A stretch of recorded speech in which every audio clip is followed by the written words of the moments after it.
नमस्ते दोस्तों, कैसे हो आप। उम्मीद करती हूँ अच्छे होंगे। रोज की तरह मैं आज आप लोगों के लिए लाई हूँ ढेरों किचन की टिप्स और ट्रिक्स। और ये ऐसे टिप्स एंड ट्रिक्स हैं जिसे फॉलो करके और यूज करके आप न सिर्फ अपना टाइम बचा सकते हैं बल्कि अपने पैसे भी बहुत ज्यादा बचा सकते हैं। तो चलिए जानते हैं कौन से वो टिप्स एंड ट्रिक्स। और जाने से पहले आप अगर मेरे चैनल में नए हैं तो प्लीज मेरे चैनल को सब्सक्राइब करें, मेरे वीडियोस को लाइक करें और शेयर करना ना भूलें। तो चलिए जानते हैं कौन से वो टिप्स एंड ट्रिक्स। सबसे पहले टिप्स एंड ट्रिक्स है हमारे चाय की पत्ती को लेकर। अक्सर हम लोग चाय बनाते हैं और ये जो चाय की पत्ती है ना, इन्हें ऐसे ही फेंक देते हैं, लेकिन आप इसका भी इस्तेमाल जो है वो बहुत अच्छी तरह से कर सकते हैं। तो करना क्या है, हमारे पास में मिक्सर ग्राइंडर रहता है ना, तो हम क्या करेंगे, ये जो चाय पत्ती है उसको हम लोग डालेंगे। कभी भी वेस्ट नहीं करना है, आप उसका भी इस्तेमाल जो है वो कर सकते हैं। उसके बाद में क्या करना है, ये चाय पत्ती के ऊपर ही नमक डालना है 1 टेबल स्पून के करीब। उसके बाद में आपके पास में लिक्विड बार है तो लिक्विड बार डालिए, नहीं तो डिटर्जेंट डालिए। उसके बाद में क्या करेंगे, हम लोग इसमें ही डालेंगे ये जो दवाइयों के जो शीशी रहती है ना, जो मतलब खाली पैकेट रहते हैं ना, तो वो पैकेट को डाल दें।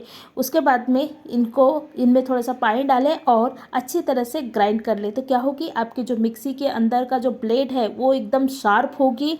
दूसरी बात है, आपकी जो मिक्सी में से स्मेल आती है ना अदरक लहसुन की, तो वो स्मेल बिल्कुल नहीं आएगी और आपकी जो मिक्सी है वो बहुत अच्छी चमकेगी भी। तो ये सारे फ़ायदे हैं। इस तरह से अगर आप ये उपाय करोगे तो ये उपाय हफ्ते में एक बार ज़रूर करना है।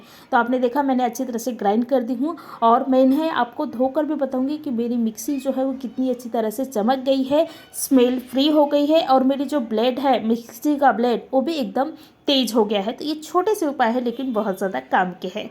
नेक्स्ट हमारे टिप्स एंड ट्रिक्स है इस तरह से डब्बों को लेकर। हम लोग अक्सर क्या करते हैं, टिफ़िन देते हैं और टिफ़िन में इस तरह से डब्बे देते हैं। इसमें क्या होता है, तेल की जो ऑयली है ना वो हो जाता है और ये इतनी आसानी से नहीं निकलते। तो इसको निकालने का बहुत अच्छा तरीका है।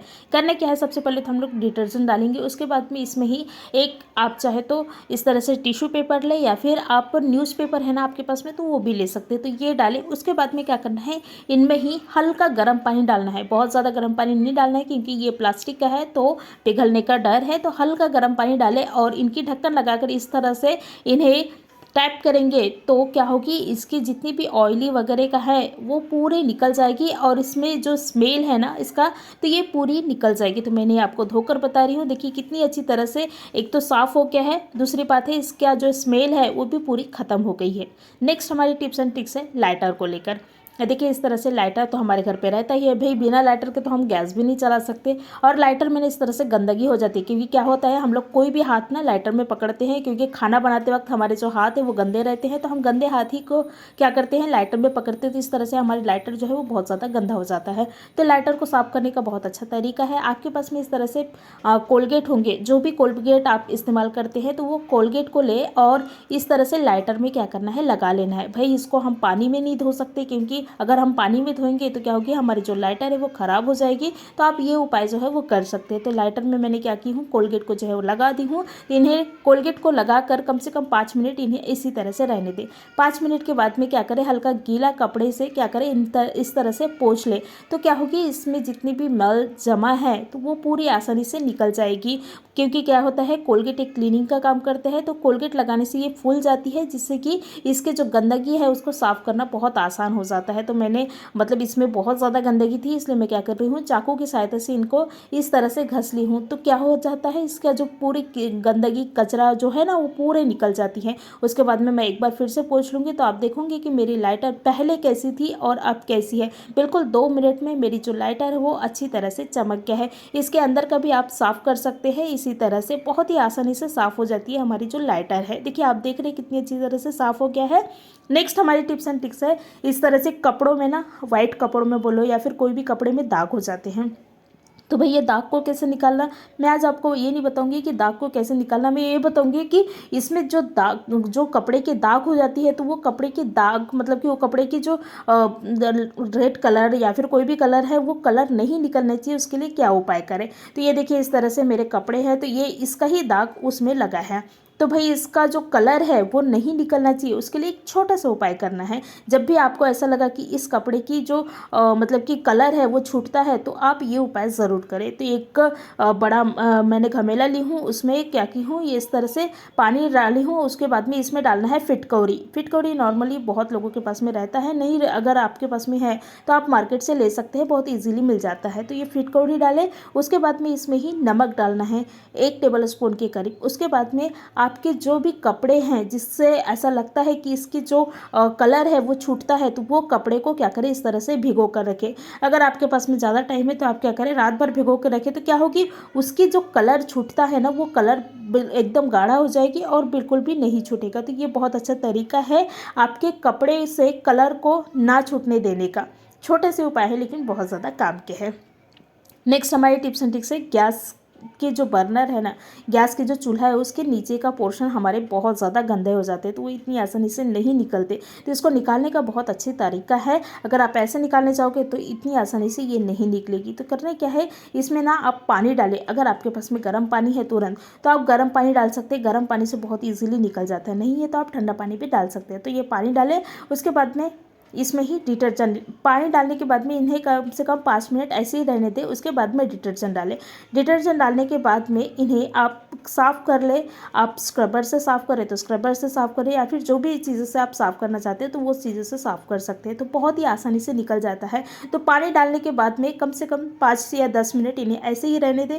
तो क्या होता है, ये जितनी भी खाने पीने की जो चीज़ें रहती है ना, वो क्या हो जाता है, मतलब कि निकल जाता है, मतलब भीग जाता है, उससे निकालने में बहुत आसानी होती है। उसके बाद में इस तरह से और भी मतलब बहुत ज़्यादा मल जम जाते हैं, तो क्या करें, दवाई के जो ऊपर का कवर रहता है ना, तो वो काफ़ी हार्ड रहता है। तो वो कवर के सहायता से क्या करें, इसके जो भी जितने भी कोने कोने हैं ना, उसको साफ़ करें। बहुत ही ईजिली साफ़ हो जाती है। तो मैंने क्या की हूँ, अच्छी तरह से वो कवर की सहायता से घस ली हूँ। उसके बाद में फिर से आप स्क्रबर से घस ले, देखिए इस तरह से। तो बहुत ही आसानी से आपके जो गैस के नीचे का पोर्शन है वो आसानी से साफ़ हो जाते हैं। बिल्कुल कुछ करने की ज़रूरत नहीं है, बस ये छोटे से उपाय करें। उसके बाद में मैं आपको धोकर बता रही हूँ। देखिए कितनी आसानी से पहले मेरी गैस जो है वो कैसे दिखती थी और अब कैसे दिख रही है।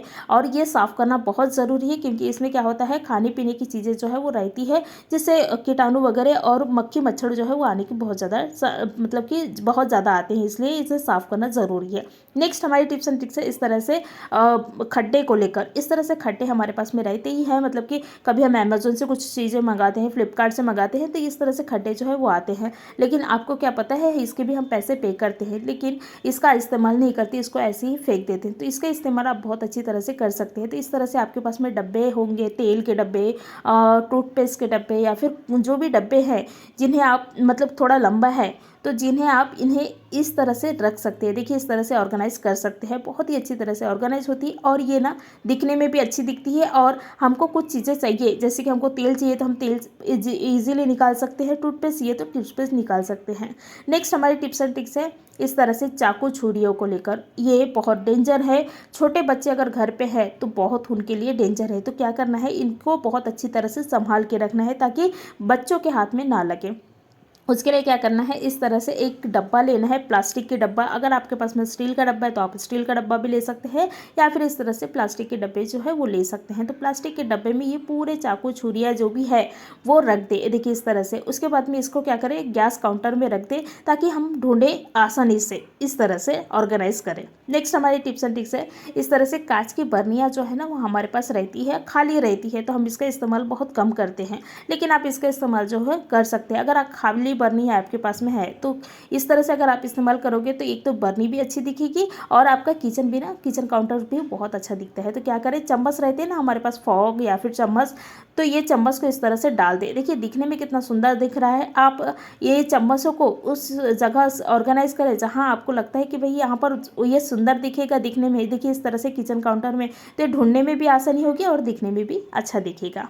नेक्स्ट हमारे टिप्स एंड ट्रिक्स है, इस तरह से डब्बे हमारे पास में बहुत सारे रहते हैं और ये डब्बे अगर हम ऐसे फैला के रखेंगे तो बहुत ज़्यादा जगह लगता है। तो भाई इसको अच्छी तरह से ऑर्गेनाइज रखने का हमारे पास में एक अच्छा तरीका है। करना क्या है, सबसे पहले तो हम लोग बड़ा डब्बा लेंगे, उसके अंदर छोटा डब्बा डालेंगे, उसके अंदर फिर से हम छोटा डब्बा डालेंगे। इस तरह से अगर आप ऑर्गेनाइज करोगे तो आपकी जो जगह है वो कम लगेगी और दिखने में भी बहुत अच्छी दिखेगी। इस तरह से आप ऑर्गेनाइज करें। देखिए मैं छोटे छोटे डब्बे के ऊपर छोटे डब्बा, छोटे डब्बे के ऊपर छोटे डब्बा रख दी हूँ, तो ये दिखने में भी अच्छा दिख रहा है और ये मतलब कि इसमें जगह भी कम लग रहा है इसको रखने के लिए। उसके बाद में क्या करें, इसमें धूल ना लगनी चाहिए, इसके लिए पॉलीथीन के अंदर रखें। देखिए इस तरह से। नेक्स्ट हमारी टिप्स एंड ट्रिक्स है, ये इस तरह से रायता बोल सकते हैं या फिर अचार के डब्बे हमारे पास में बहुत सारे रहते हैं क्योंकि हम लोग खाना कम और अचार ज़्यादा खाते हैं नॉर्मली। तो अचार के डब्बा मेरे घर तो बहुत ज़्यादा रहते हैं और अलग अलग प्रकार के अचार जो है वो रहते हैं और ये बहुत दिन तक अगर ऐसे रहेंगे ना तो हम देखते नहीं इसकी तरफ, लेकिन इससे बहुत ज़्यादा फंगस वगैरह आने की डर है और ये ना दिखने में भी बहुत गंदा दिखता है। तो क्या करें, इन्हें साफ़ करते रहे। तो साफ़ करने का बहुत अच्छा तरीका है, ये देखिए मेरे पास 4 डब्बे निकले हैं। अगर मैं मतलब कि ढूंढने गई तो मेरे पास इतने सारे डब्बे, लेकिन इसको घसना बड़ा मतलब कि झंझट का काम है। तो इसको घसना नहीं है, आपको हाथ बिल्कुल भी नहीं लगाना है। आप सिर्फ और सिर्फ पानी की सहायता से क्या कर सकते हैं, इनको साफ़ कर सकते हैं। तो क्या करना है, सबसे पहले तो गर्म पानी डाल देना है। देखिए इस तरह से, तो सभी डब्बों में डाल देना है, सभी डब्बा के ढक्कनों में डाल देना है। इससे क्या हो जाता है, ऑयल ना बहुत आसानी से छूट जाती है क्योंकि अचार बोले तो बिना ऑयल का तो अचार बनेगा नहीं, तो ऑयल बहुत अच्छी तरह से छूट जाता है। उसके बाद में आप चाहे तो लिक्विड बार डालें या फिर इस तरह से डिटर्जेंट डालें। ये देखिए इस तरह से डाल दें पूरे डब्बे में। उसके बाद में इनके ढक्कन लगाकर इनको क्या करें, अच्छी तरह से हलाना है। देखिए इस तरह से, तो देखोगे कि पूरी आसानी से आपके जो डब्बे का अंदर का जो अचार है जो भी है वो पूरी आसानी से साफ़ हो जाती है। कुछ करने की ज़रूरत नहीं है, बस इसको आप अच्छी तरह से हला लें। इस तरह से आप 2 बार करें, एक बार में पूरे अचार निकाल लें, उसके बाद में दूसरे बार में अच्छी तरह से साफ़ करें। तो मैंने इस तरह से की हूँ, तो आप देख रहे हैं मेरी जो डब्बे है कितनी अच्छी तरह से साफ़ हो गया है। मैं इन्हों बिल्कुल घसी नहीं हूँ, कुछ नहीं की हूँ, साफ़ नहीं की हूँ, बस थोड़ा सा गर्म पानी डाल के इसमें लिक्विड बार या फिर डिटर्जेंट डाल के इन्हें बस हलाई हूँ। तो मेरे जो अचार के जितने भी डिब्बे हैं वो अच्छी तरह से साफ़ हो गए। देखिए आप देख रहे कितनी अच्छी तरह से साफ़ हो गया है। उसके बाद में इन्हें इस तरह से धूप में या फिर अंदर में पलटा कर रखिए। नेक्स्ट हमारे टिप्स एंड ट्रिक्स है, इस तरह से पानी हमारे किचन काउंटर में बहुत ज़्यादा रहते हैं। तो भैया पानी को कैसे साफ़ करें, क्योंकि अगर आप ऐसे साफ़ करने जाओगे तो आपको बहुत ज़्यादा टाइम लग जाएगा। तो इन्हें साफ़ करने का बहुत अच्छा तरीका है, इस तरह से वाइप्स कर ले तो बिल्कुल 2 मिनट में किचन काउंटर का जो पानी है वो पूरी तरह से ख़त्म हो जाएगी। ये देखिए इस तरह से 2 मिनट भी नहीं लगे हैं मुझे किचन काउंटर से पानी को ख़त्म करने के लिए। उसके बाद में क्या करें, इन्हें पूरा पोंछना है, मतलब कि साफ़ करना है। तो क्या करें, एकदम सुखाना है तो थोड़ा सा कपड़े से, सूखा कपड़े से इन्हें बस पोंछ दें। तो आप देखोगे कि आपकी किचन काउंटर जो है वो 1 मिनट में बिल्कुल साफ़ हो गया है, बिल्कुल पानी कुछ भी नहीं है। तो छोटी सी उपाय है लेकिन बहुत ज़्यादा काम के है। धन्यवाद।